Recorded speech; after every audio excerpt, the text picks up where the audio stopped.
안녕하세요. SK AI 위원회 김지현입니다. 앞서 우리 리벨리온 CFO님의 말씀을 잘 들었고, 이제 공급 사이드가 AI 인프라 쪽이 추론 시장으로 급변하고 있으면서 토큰 비용이 어마어마하게 들고 있고, 그로 인해서 GPU 이외에 다른 대안인 NPU와 관련된 시장이 커지고 있다. 반도체 메모리도 변화하고 있다. 이야기 잘 들었습니다. 저는 수요 사이드의 이야기를 좀 하려고 합니다. 이제 그걸 이용하는, 사용하는 사용자 측 입장에서 기업은 어떤 변화를 맞이하고 있는지, AI가 이제 기업에 스며든 지가 한 4년 차거든요.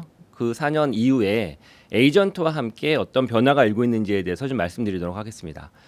두 가지 트렌드를 이야기하려고 합니다. 첫 번째는 에이전트를 어떻게 해석을 해야 되는지, 기업 내 에이전트는 어떤 방식으로 변화하고 있는지, 두 번째로는 AX라고 하죠. 기업이 AI 기반으로 사업 혁신을 꾀하는 걸 AX라고 하는데, 기업 AX 현장에서 어떤 우여곡절이 있고 최근에 핫한 이슈가 무엇인지 이 두 가지에 대해서 말씀을 드리도록 하겠습니다. 크게 AI는 세 가지 유형으로 구분할 수가 있습니다. 제 얘기가 아니고요. 이거 엔비디아의 젠슨 왕이 작년도 CES에서 했던 이야기입니다. 첫 번째가 제너레이티브 AI, 다 아시는 생성형 AI죠. 2022년 11월 30일에 시작한 챗GPT 이후에 2023년도부터 수많은 생성형 AI 서비스들이 쏟아지고 있죠. 그게 바로 제너레이티브 AI입니다. 그리고 작년도부터 에이전트의 시대가 개막되고 있죠. 그게 에이전틱 AI입니다.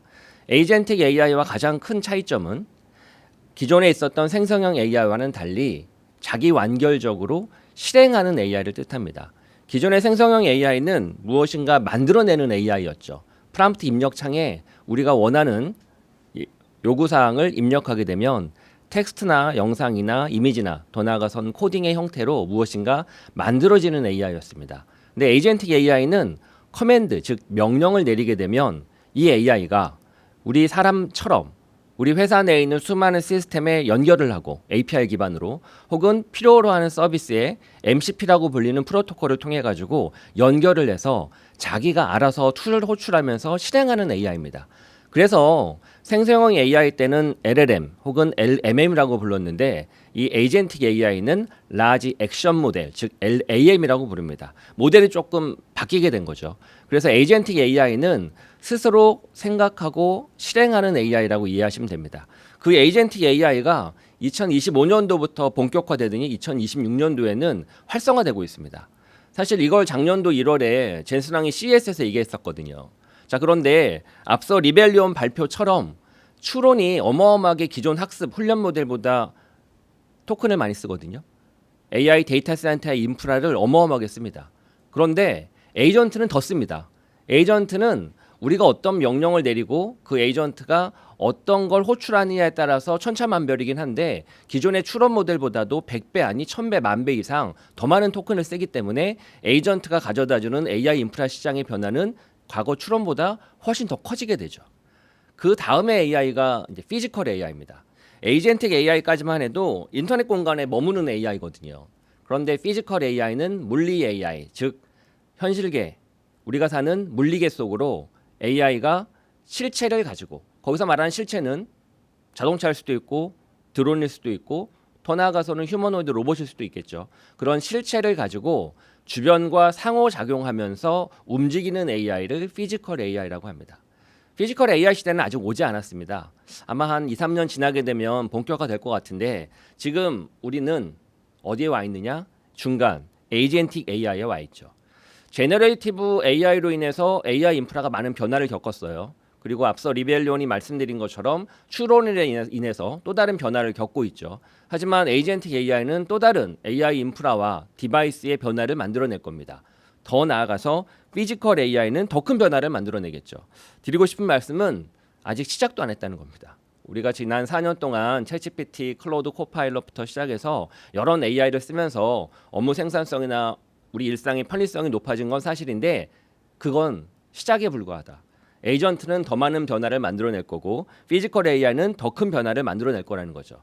그래서 에이전트가 기업 시장에 어떤 변화를 만들어내는지, 앞으로 어떤 산업혁명을 만들어낼지를 이해하려고 하면 이 용어들에 대한 근원적인 해석이 좀 필요합니다. 앞서 말씀드린 것처럼 제너레이티브 AI는 첫 번째 레이어에 있습니다. 우리가 사용하는 챗GPT나 클로드와 같은 AI 모델을 구동하려고 하면 어마어마하게 많은 데이터 센터의 컴퓨팅 인프라가 필요합니다. 대충 요즘 모델은 이제 빨리 만들면 3개월에서 4개월 걸리는데 초반에 나왔던 GPT 3.5나 GPT 4 같은 경우에는 6개월 정도 24시간 내내 데이터 센터에 전력이 공급되어서 AI 연산이 지속적으로 처리가 돼야 됩니다. 그렇게 6개월 동안 엄청나게 많은 라지 데이터, 엄청나게 큰 데이터를 집어넣어서 적정 알고리즘으로 학습을 시키게 되면 GPT 3.5라고 하는 모델이 탁 만들어지는 거죠.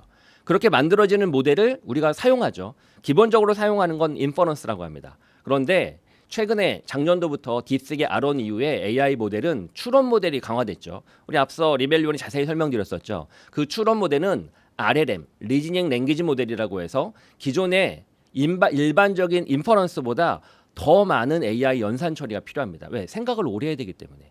여러분 AI 모델 사용하다 보면 추론의 강도를 정할 수 있잖아요. 그 추론의 강도가 모델에 따라 좀 다르지만 3단계에서 6단계까지 있거든요. 그 단계가 더욱더 깊어지면 깊어질수록 더 오랜 시간 연산을 합니다. 그 얘기는 데이터 센터의 컴퓨팅 인프라를 더 많이 사용한다는 거죠. 그래서 정리를 하면 제너레이티브 AI는 훈련에도 AI 인프라가 많이 사용되지만 서빙할 때, 즉 추론이 본격적으로 동작하면서도 더 많은 인프라를 필요로 합니다. 자, 그런데 두 번째 레이어에 있는 에이전틱 AI는 앞서 설명드린 것처럼 더하다고요. 왜냐하면 우리가 에이전트에게 명령을 내리게 되면 그 에이전트는 먼저 생각을 합니다. 그리고 플랜을 세우죠. 그리고 필요로 하는 자원을 호출합니다. 그리고 수많은 자원을 호출해서 얻은 결과물들을 가지고서 컨텐츠를 생성합니다. 때로는 실행하기도 합니다. 그리고 그걸 반추하죠. 리플렉션을 합니다. 그 다음에 그 결과에 대해서 실행을 하고 우리 화면으로 혹은 처리로 보여주는 거죠.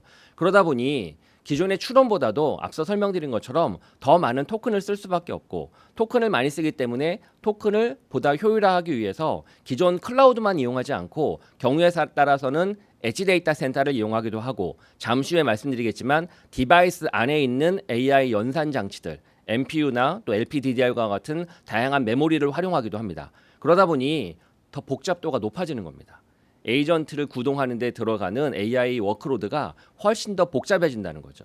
그걸 가리켜 하이브리드 AI라고 합니다. 즉 클라우드에 있는 대형 파운데이션 모델만 이용하는 게 아니라 디바이스 안에 있는 작은 SLM, 스몰 랭귀지 모델도 이용하고 디바이스 안에 있는 MPU와 메모리도 활용하고 더 나가서 인접에 있는 기지국, 우리 SK텔레콤 같은 경우에도 최근에 기지국을 AI-RAN이라고 해서 AI 기지국으로 바꾸고 있기도 하거든요. 그러면 기지국이 일종의 데이터 센터가 되어서 작은 모델을 구동하기도 합니다. 그리고 규모가 있는 회사, 공장, 항만 뭐 이런 곳이라고 하면 공장, 항만 인접 곳에 엣지 데이터 센터를 스몰 작게 만들어서 그렇게 구동하기도 하죠. 그래서 정리를 하면 에이전트 시대가 이제 막 본격화되고 있는데 AI 인프라는 그리고 앞으로 반도체는 더욱더 복잡해지고 다양한 형태로 운영될 거라는 겁니다. 그리고 피지컬 AI는 또 다른 거죠. 앞서 설명드린 것처럼 피지컬 AI는 움직이는 AI거든요. 움직이려고 하면 주변에 수많은 현실계 속의 물체들, 사물들, 공간들을 인지해야 됩니다. 인지하고 즉각 행동해야죠. 그래서 기본적으로 피지컬 AI는 디바이스 안에 있는 MPU나 메모리를 기반으로 작동합니다. 그리고 하루 동안 혹은 배치를 돌려서 일주일 동안, 1개월 동안 학습했던 거 그리고 작동하면서 오류가 발생했던 거 그런 것들은 엣지로 보내서 엣지에서 다시 한번 학습을 합니다. 그렇게 학습한 내용을 기반으로 다시 내려주죠. 그래서 이걸 연합학습이라고 합니다. 수많은 기기들이 자체적으로 학습하고 오류를 체크한 사항을 클라우드나 엣지에 보낸 다음에 클라우드에서 이걸 함께 학습하고 다시 내려보내는 거죠. 테슬라의 전기자동차의 자율주행이 갈수록 좋아지는 이유가 바로 그것 때문이죠. 전 세계에 있는 수억 대의 테슬라에서 수집된 데이터를 기반으로 테슬라에 있는 클라우드에 있는 자율주행 AI가 갈수록 똑똑해지는 거죠. 그 AI를 다운로드 시키게 되면 그 자동차가 더욱더 자율주행을 잘하게 됩니다. 그게 바로 피지컬 AI 본질이고 그 피지컬 AI가 자동차를 넘어서 앞으로는 드론, 더 나아가서는 휴머노이드 로봇에 이르기까지 보다 많은 기기들에 탑재되기 시작하면 AI가 더 이상 화면 속으로서만 만나는 게 아니라 우리가 살고 있는 일상과 공장 속으로 스며들어오게 되는 거죠. 그런 AI를 가리켜서 인바디드 AI라고 부르기도 합니다. AI가 실체를 가지고 사람처럼 바디를 가지고 몸을 가지고 움직인다고 해서 인바디드 AI라고 표현하기도 하죠. 자, 정리를 하면 지난 4년간의 AI는 제너레이티브 AI와 추론 AI였다. 하지만 2026년도부터 아마 내년도까지는 에이전틱 AI로 우리 기업 현장을, 우리 일상을 많이 바꿀 것이다. 그리고 앞으로 3년이 지나게 되면 피지컬 AI로 도약을 하면서 예전 산업혁명이 우리 사회와 우리 산업과 일상을 많이 바꿨잖아요. 그것처럼 피지컬 AI로 3년이 지나게 되면 AI 이후에 새로운 산업혁명, 디지털 혁명이 완성되는 거다. 이렇게 보시면 될 것 같습니다. 자, 오늘의 주제는 가운데에 있는 에이전트입니다. 그럼 에이전트에 대해서 조금 더 자세히 알아볼 필요가 있죠. 에이전트는 용도에 따라서요, 두 가지로 구분합니다. 첫 번째는 퍼스널 AI 에이전트, 두 번째는 비즈니스 AI 에이전트. 퍼스널 AI 에이전트는 우리 일상을 도와주는 내 개인 비서라고 생각하시면 돼요. BAA는 그렇죠. 회사에 있는 업무, 비즈니스를 도와주는 기업용 에이전트라고 보시면 됩니다. PAA는 본격적인 싸움이 시작됐어요. 왜냐하면 여러분 클로드나 챗GPT, 젠스파크, 퍼플렉스티 제가 말씀드린 네 가지의 AI 모델들은 내 컴퓨터에 내 스마트폰에 소프트웨어를 앱을 다운로드 받아 설치할 수 있거든요. 클로드나 챗GPT 같은 경우에는 다운로드해서 권한만 주면 내 PC를 내 컴퓨터에 있는 파일을 대신 조작해 줍니다. 그게 설치형 에이전트입니다. 스마트폰에 최근에는 갤럭시 S26이 AI 폰으로 거듭났죠. 그래서 갤럭시 S26에 마이크에 갖다 대고 택시 불러줘. 집까지 갈 거야. 라고 하면 자동으로 카카오 T가 실행이 되어서 카카오 T를 이용해 내 집을 찍고 AI가 대신 찍는 겁니다. 그리고 집까지 가는 택시를 불러주죠. 그게 PAA입니다. BAA는 회사에 있는 업무를 도와주는 에이전트라고 이해하시면 되죠. 내 회사 업무용 PC에 태블릿에 설치가 되어서 혹은 회사 내에 있는 인트라넷에 설치될 수도 있겠죠. 그리고 명령을 내리면 내 대신에 문서도 찾아주고 요약도 해주고 필요로 하는 이메일이나 회사의 데이터베이스에 연결을 해서 대신 업무를 처리해주는 게 BAA죠. 이미 PAA와 BAA 이 두 가지의 에이전트 시장 경쟁이 본격화되고 있습니다. 그리고 이를 둘러싼 패권 전쟁도 파운데이션 모델을 만드는 IT 기업과 AI 기업, 그리고 기존의 레거시 기업들, 예를 들면 마이크로소프트, 구글, 아마존, 메타를 포함해서 이들 기업과 본격적인 경쟁이 이루어지고 있다. 이렇게 이해하시면 되죠. 그리고 우리가 주목해서 봐야 될 건 이런 에이전트는 웹 기반으로만 쓰는 게 아니라 컴퓨터나 스마트폰, 그리고 앞으로는 AI 글라스라고 하죠. 머리에 쓰는 안경의 형태를 가지고 디바이스에 탑재돼서 운영되기도 합니다. 앞서 갤럭시 S26 말씀드렸죠. 그리고 올 가을에는 새로운 아이폰이 나옵니다. 그런 스마트폰에 에이전트가 탑재가 되면 더 이상 화면을 보고 내가 눌러서 조작하는 게 아니라 메뉴를, 앱을 일일이 선택해서 작동시키는 게 아니라 그냥 에이전트를 호출해서 내가 필요로 하는 걸 말하면 에이전트가 대신 앱을 실행해주고, 경우에 따라서는 2년, 3년이 지나면 저는 앱 자체도 사라질 거라고 봅니다. 에이전트가 API를 호출하고 수많은 서드파티에 있는 서비스를 연결시켜서 자동으로 우리가 말하는 걸 이해하고 작동하는 그런 새로운 시대가 개막되겠죠. 그걸 AI 폰이라고 불립니다. 그건 올 가을부터 본격적으로 삼성과 애플과 함께 시장이 경쟁 모드에 접어들 거고요. 두 번째는 PC입니다. PC는 이미 벌써 작년도에 엔비디아가 AI 전용 PC를 출시했거든요. 약 700만 원 정도에 판매했는데 그건 리눅스 버전이어서 주로 개발자들이 사용하는 PC였습니다. 올해 컴퓨텍스에서 AI 관련된 PC를 출시했는데 그게 윈도우 버전이거든요.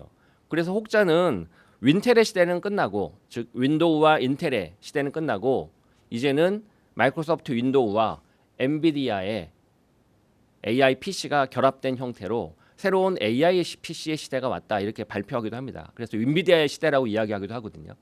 정리를 하면 우리가 사용하는 기존 운영체제, 기존 컴퓨터에 AI PC로 전환만 하게 되면 AI 구동이 클라우드나 데이터 센터에 가는 게 아니라 내 PC에서 구동되는 거죠.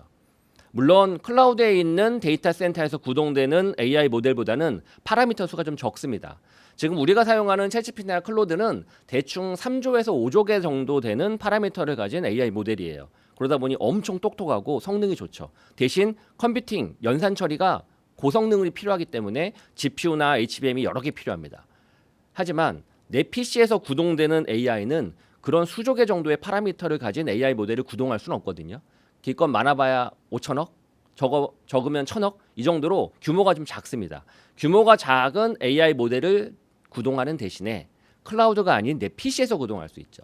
컴퓨터에서 구동하면 가장 큰 이점이 뭘까요? 공짜죠. 두 번째는 보안의 걱정이 없죠. 개인정보 이슈도 없죠. 클라우드에 데이터를 보낼 이유가 없거든요. 세 번째는 가장 큰 강점이기도 한데 내 PC에 있는 파일을 그대로 이용할 수가 있습니다. 웹에 있는 클라우드를 이용하는 챗GPT는 그때마다 내가 파일을 업로드해야 되잖아요. 그런데 내 PC에 이미 설치되어 있는 에이전트는 PC에 있는 파일을 그대로, 심지어 소프트웨어도 그대로 이용하기 때문에 개인화가 완벽하게 가능하죠. 그런 새로운 AI PC의 시대는 내년도부터 본격화될 겁니다. 그리고 AI 글라스는 더하죠. 왜? 내가 보는 걸 보고 내가 듣는 걸 듣거든요. 글라스에 탑재된 카메라와 마이크가 내가 보고 있는 거, 내가 듣고 있는 걸 실시간으로 계속 수집하고 에이전트가 그걸 파악합니다. 그러니 내가 쳐다만 보면 내 의도를 알아듣고 내가 필요로 하는 정보를 화면에 띄워주거나 작은 소리로 내 귓가에 속삭일 수 있죠. 아이언맨의 자빗을 생각하면 됩니다. 그런 AI의 글라스의 시대는 앞으로 한 3년 후에 오지 않을까 싶습니다. 지금의 AI 글라스는 성능이 좀 떨어져서 스마트폰에 의존할 수밖에 없거든요. 근데 앞으로 보다 경량화된 NPU를 포함해서 더 빠른 저절전 메모리가 등장하기 시작하면 AI 글라스 그 자체에서 AI 연산 처리가 가능해질 거고, 그러면 또 다른 세상, 즉 세 번째 인터넷 단말기의 시대가 개막되는 거죠. 드리고 싶은 말씀은 이렇게 AI가 클라우드에서만 구동되는 게 아니라는 겁니다. 앞으로는 우리가 사용하는 디바이스 그 자체에서도 AI가 구동되는 거, 그걸 바로 온디바이스 AI라고 합니다. 그런 시대가 2026년도에 개막될 것이다. 그러면 우리가 사용하는 AI는 저 멀리 데이터 센터에 있기도 하고 내 손 안에 있기도 하죠. 양쪽을 왔다 갔다 하게 되겠죠. 그걸 하이브리드 AI라고 합니다. 두 개의 장소에 있는 AI를 번갈아 가면서, 왜? 보안 이슈, 비용 이슈 이런 것들을 해결할 때마다 비용 이슈나 보안 이슈가 있을 땐 내 디바이스에서 해결하고, 보다 고성능의 고품질의 AI를 구동해야 되면 클라우드에서 정리하고, 이렇게 왔다 갔다 하게 되는 거죠. 그래서 에이전트는 클라우드에만 존재하는 게 아니라 내 디바이스에서 구동하고 사용하는 게 기본값으로 아마 작동되지 않을까 싶습니다. 사실 이 온디바이스 AI는 올해 주요 IT 컨퍼런스에서 큰 화두가 됐었어요. 특히 구글이 발표한 구글 I/O에서 제미나이 인텔리전스라고 불리는 에이전트가 발표가 됐거든요. 그 제미나이 인텔리전스는 구글이 레퍼런스로 만드는 모든 구글의 디바이스에 다 탑재되어 있습니다. 예를 들면 구글의 스마트워치, 구글의 노트북, 크롬북, 구글의 스마트폰, 구글 홈이라고 불리는 구글의 스피커를 포함해서 구글이 만드는 모든 기기에 구글 인텔리전스, 제미나이 인텔리전스가 탑재가 되어 있습니다. 그래서 이 제미나이 인텔리전스를 부르기만 하면 어떤 디바이스에서든 에이전트를 부르면 에이전트가 내 맥락과 내 의도를 잘 알아듣고 자동으로 무엇인가 처리해 주는 거죠. 더 이상 화면을 볼 필요 없이 모든 내 주변의 기기들이 나를 중심으로 작동되는 새로운 시대, 그걸 유비쿼터스라고 불립니다. 그런 시대가 이제 더 가깝게 오고 있다고 이해하시면 됩니다. 구글만 그러느냐? 올해 있었던 컴퓨텍스에서도 마찬가지예요. 앞서 설명드렸던 것처럼 윈텔의 시대가 저물고 지난 30년이 사실은 윈도우와 그다음에 인텔의 시대였거든요. 운영체제는 마이크로소프트가 만들고 CPU는 인텔이 만들고, 그래서 둘이 PC 시장을, 전 세계 시장을 점령했잖아요. 그런데 이제 AI와 함께 윈도우와 엔비디아의 시대가 개막되는 거죠. 그렇게 AI가 PC 속으로 스며들어가기 시작하면 AI의 구동은 클라우드에서 구동되는 게 아니라 이제는 내가 사용하는 컴퓨터에서 구동되는 거죠. 물론 가격이 아직은 비쌉니다. 예를 들면 RTX 스파크 같은 경우만 해도 700만 원이 넘거든요. 대신에 2천억 파라미터의 AI 모델을 구동할 수 있습니다. 그 정도면 GPT 3.5, GPT 3 정도는 되거든요. RTX 스테이션 같은 경우는 슈퍼컴퓨터입니다. 1억이라 개인이 사기는 힘들고 회사가 도입할 수 있죠. 이건 1조 개의 파라미터를 구동할 수 있기 때문에 중국의 오픈웨이트 모델로 나온 그런 모델들을 가지고 와서 직접 내 PC에서 구동할 수 있어요. 클라우드의 도움을 받지 않고. 완전 공짜인 거죠. 회사 업무용 에이전트를 구동한다고 하면 아마도 이런 시스템을 이용해서 구동하는 게 일반화되지 않을까 싶습니다. 그렇게 새로운 에이전트의 시대가 개막되면 하드웨어, 관련된 반도체, 네트워크, 수많은 변화가 본격화되겠죠. 앞서 추론 시장이 본격화되면서 GPU 중심에서 NPU로 가성비 좋은 NPU로 시장이 다변화된다고 말씀드렸잖아요. 그럼 마찬가지입니다. 에이전트가 본격화되면 온디바이스 AI가 확산되면서 앞서 설명드린 클라우드와 디바이스가 함께 AI가 구동되는 하이브리드 AI가 본격화될 것이고 그 과정에 디바이스 안에 탑재되는 메모리와 NPU도 바뀌게 될 것이고 네트워크단도 보다 효율적으로 AI 연산 처리를 한 결과값이 보여지도록 네트워크도 또 바뀔 것이고 그 과정에서 데이터 센터와 디바이스 간에 상호 AI 연산 처리가 서로 도우면서 진행돼야 되기 때문에 하이브리드 AI도 주목받을 것이고 또한 에이전트는 클라우드에만 존재하는 게 아니라 내 디바이스에 설치한 형태의 에이전트와 함께 클라우드에 있는 에이전트가 상호 협력하면서 작동되는 방식으로 즉 멀티 에이전트의 시대로 바뀌게 되겠죠. 그럼 당연히 이런 서비스 즉 에이전트 서비스를 잘 구동하기 위한 플랫폼에 대한 관심과 주목도도 더 커질 것입니다. 이게 앞으로 우리가 주목해서 봐야 될 지점이고요.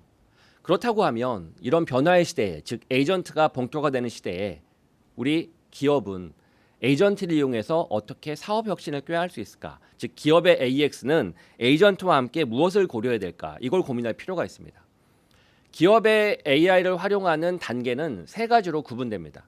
지금 대부분의 기업은 스테이지 1에 머물러 있습니다. 스테이지 1은 마치 우리가 슬랙, 줌, 에버노트 이런 거 도입하듯이 파워포인트, 엑셀 이런 거 도입하듯이 그냥 챗GPT든 클로드든 혹은 돈이 있어 좀 투자를 하는 기업이라고 하면 온프레미스로 엔터프라이즈 버전의 챗GPT를 회사 내로 가져오는 것처럼 그렇게 생성형 AI를 우리 모든 직원들이 쓸 수 있도록 도입하는 게 스테이지 1입니다. 모두의 AI죠. 이 AI는 모든 개인이 AI라고 하는 도구를 이용해서 업무 생산성을 높여서 속도가 빠르지거나 업무의 처리 속도가 혹은 업무 생산성이 높아지는 단계입니다. 이게 스테이지 1. 업무가 좀 편리해지긴 했으나 회사의 매출이나 회사의 영업이익이 높아지진 않아요.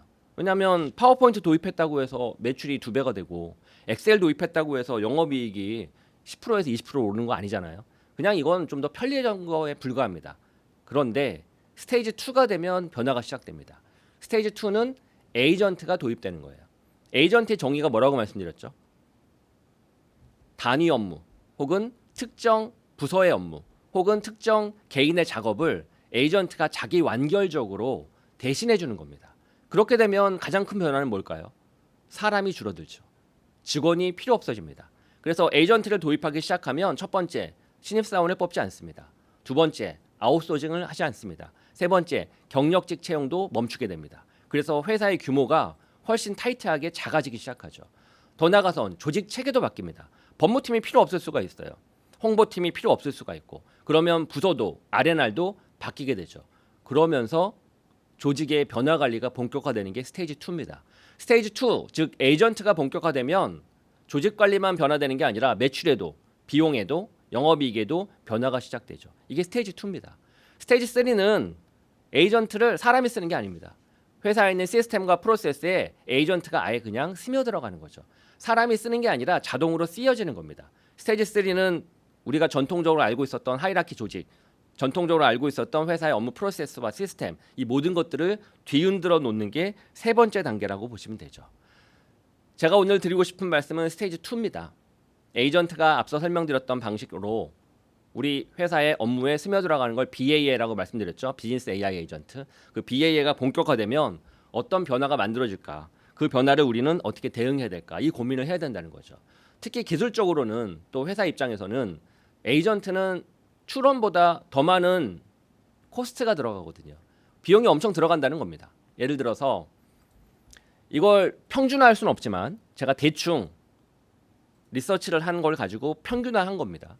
일반적인 LLM보다 LMM이 훨씬 더 많은 토큰을 씁니다.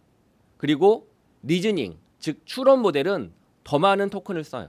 그런데 앞서 설명드렸던 것처럼 에이전트 모델은요. 많게는 100배 아니 어떤 명령을 내리고 그 에이전트가 어떤 작업을 수행하느냐에 따라서 300배, 200배가 아니라 1000배, 2000배를 쓰기도 합니다. 한마디로 말하면 에이전트의 시대가 본격 개막되면 회사의 조직 체계나 HR적인 이슈 이외에도 기술적 이슈가 생긴다는 거죠. 비용이 이렇게 천정부지로 높게 솟으니까. 그러면 이 비용을 회사가 감당해야 되잖아요. 그러려고 하면 이제 고민이 필요하죠. 과연 이렇게 AI를 쓰는 게 맞느냐? 회사의 토큰은 왜 이렇게 많이 쓰이느냐 이런 고민을 할 수밖에 없다는 겁니다. 현재 기업 현장의 AX에서 가장 큰 고민은 1단계를 추진하면서 왜 이렇게 성과가 없는 거지? 두 번째, 에이전트를 슬슬 도입하면서 돈이 왜 이렇게 많이 드는 거야? 이 두 가지가 기업 AX 현장의 가장 큰 이슈들입니다. 그 이슈를 극복하려고 하면 토큰이 어떻게 쓰이는지를 분석할 수 있어야 됩니다. 과연 우리가 AI를 쓰는 과정에 토큰은 어떻게 쓰일까요? 예를 들어 아주 간단한 프롬프트를 해결하는 업무에, 회의록 요약하는 업무에 최신의 클로드의 최신 모델을 쓴다. 챗GPT의 가장 최근 모델인 솔라 버전을, 그것도 추론 강도를 울트라로 돌린다. 과잉 AI를 사용하는 거거든요. 간단한 프롬프트를 해결하는데 그렇게 비싼 AI 모델을 구동할 이유가 전혀 없거든요. 프롬프트에 너무 복잡하고 긴 문서를 넣을 이유가 없는데 그냥 간단한 파일 하나만 집어넣으면 되는데 10개, 20개, 30개 집어넣으면 그걸 분석하느라 토큰이 어마어마하게 쓰이게 됩니다. 또한 에이전트는 앞서 설명드린 것처럼 무한 반복 작업을 수행하거든요. 여러 가지를 호출합니다. 툴도 호출하고 관련된 API도 호출하고 어디에 연결하고 검색도 하고, 그렇게 호출하는 게 무한대로 늘어나면 당연히 하나하나가 다 비용이거든요. 그렇게 통제하지 않으면 각 부서별로 각 개인별로 1인 1 에이전트를 만들어서 너도 나도 다 써라고 그렇게 하다 보면 그 에이전트 하나하나가 엄청난 비용으로 회사에 부담을 주게 된다는 거죠. 그러다 보니 AX가, 특히나 에이전트가 본격적으로 추진되게 되면 어떤 문제가 생기느냐? 비용이 끝도 없이 누적되어서 많이 증가한다는 겁니다. 한마디로 말하면 생성형 AI보다 에이전트는 실제 직원의 업무 생산성을 높여줍니다. 사람도 안 뽑아도 될 정도로. 하지만 잘못 디자인하고 잘못 도입하기 시작하면 보안 이슈 이외에 AI 비용 이슈가 끝없이 증가하는 거죠. 에이전트는 반복을 몇 번 하느냐, 외부의 툴을 얼마나 호출하느냐, 얼마나 제시도 하느냐, 한 번으로 끝내는 게 아니라 두 번, 세 번, 네 번 끝도 없이 시도를 할 수 있거든요. 실패하면. 더 나아가서 출력을 얼마나 많이 하느냐, 액션을 얼마만큼 설계하느냐에 따라서 비용이 상당히 많이 들어갑니다. 그래서 TOI라고 부르기도 합니다. 원래 기업 현장에서는 ROI라는 말을 많이 썼잖아요. Return of Investment, 투자 대비 얼마나 성과를 얻었느냐. 최근에는 TOI로 바뀌고 있습니다. 토큰을 얼마나 썼느냐, 우리가 투자한 대비 토큰을 얼마나 써서 비용이 얼마나 과부가 됐느냐, 이 부분에 관심이 높아지고 있습니다. 그렇기 때문에 기업 입장에서 최근에는 이 토큰을 어떻게 사용하고 있는지를 측정하고 관리하고 있습니다. 회사 내 어느 부서가, 어느 개인이 어떠한 작업에 어떤 모델을 이용해 어떤 에이전트를 사용해서 얼마만한 토큰을 썼는지. 예를 들면 굳이 저성과 업무고 급하지도 않은 그런 일에 좋은 모델을, 최신식 파운데이션 모델을 비싼 가격에 투자하면서까지 쓸 이유가 전혀 없거든요. 하지만 회사의 비즈니스 문제를 해결하는데 정말 중요하고 반드시 해결해야만 하고, 이런 일들은 토큰을 많이 쓰면 많이 쓸수록 좋거든요. 그렇게 4분면으로 나누어서 토큰을 많이 쓰여도 좋은 업무와 토큰을 적게 쓰는 게 나은 업무를 구분을 하고 그에 맞게끔 토큰을 디자인하는 것들이 최근에 기업 현장에서는 AX를 추진할 때 중요한 관심사로 부상하고 있습니다. 이런 것들을 정리하려고 하면 가장 먼저 필요한 게 측정하는 거죠. 그래서 기업 현장에 AX를 2단계로 추진하면서 많은 기업들은 현재 토큰을 얼마나 쓰고 있는지를 투명하게 관리할 수 있는 측정 시스템, 대시보드를 도입하고 있고요. 두 번째, 그 대시보드를 기반으로 해석을 하고 있습니다. 이거는 사용하지 않도록 하는, 즉 무분별한 토큰을 통제하는 그런 전략을 추진하고 있고, 세 번째로는 더 똑똑하고 더 비싼 토큰을 더 열심히 사용해야 되는 주요 비즈니스 과제, 비즈니스 문제가 무엇인지를 도출해서 그 업무에는 더 좋은 성과를 내기 위해서 더 비싼 토큰을 사용하게끔 배분하고 있죠. 그렇게 관리하는 토큰 거버넌스의 시대가 본격 개막되고 있습니다.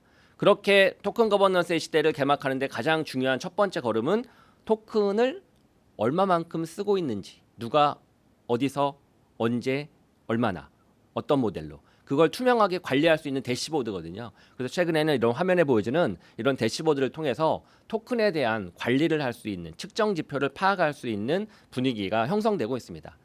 정리를 하면 기업 현장은 이제 생성형 AI를 넘어서 스테이지 2 에이전트의 시대로 접어들고 있다.